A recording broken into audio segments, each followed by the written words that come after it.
David. How do you feel? This is what I'd call the prologue. I thought people might find it a little long and a little bit tedious in terms of they want to get to the alien film, but surprisingly, everyone loves this prologue, which I do as well. I think it's a very clever view on creation. And once you've created a perfect AI, if he's perfect, you've probably already got a lap full of problems. Because within this scene, becomes kind of aware that he actually is superior to his father. Ambulate. I think with the scene, it's always important to have humor in scenes if you can. So if you're looking for the humor in this stuff and you have an impulse to smile, then that's perfectly correct, and you should. Am I perfect? Your son. You are my creation. So we're now watching Peter Wayland, who in the original Prometheus was seen as a very old man, probably 100 years old, who was seeking eternal life. And by doing that, thought he was so clever, so wealthy, so omnipotent that actually he would meet his maker.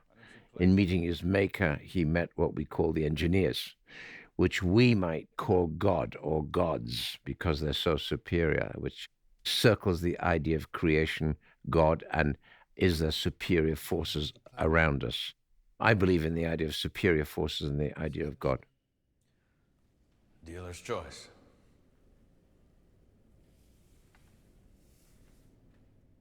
Here we have a demonstration of his knowledge. One gets a sense that he was born recently. I don't think this is an AI that was born as an embryo and grew up. And we don't really want to go into that because it'd be too complex.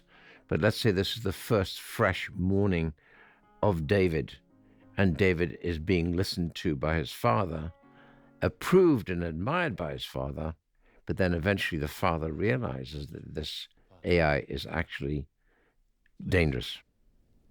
If you created me, who created you? Here we have the first tricky question, which Dad probably is getting a little uncomfortable by this person asking that question because he knows it's going to lead somewhere, which it will in a second. All these wonders of art, design, and human ingenuity, all utterly meaningless in the face of the only question that matters. Where do it come from? So here you're witnessing a superlatively successful man, probably a trillionaire, who is revealing his insecurity about being human and therefore has limitations.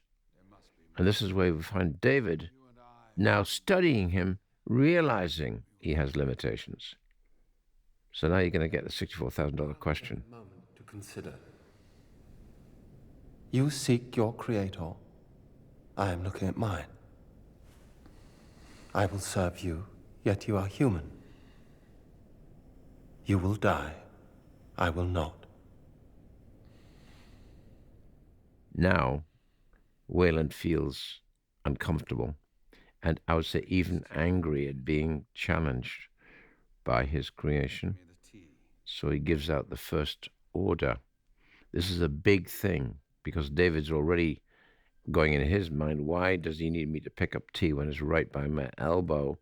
And therefore it's a challenge. So now we have a demonstration that David is also political, which makes him very dangerous. That's why there is no reaction at the end.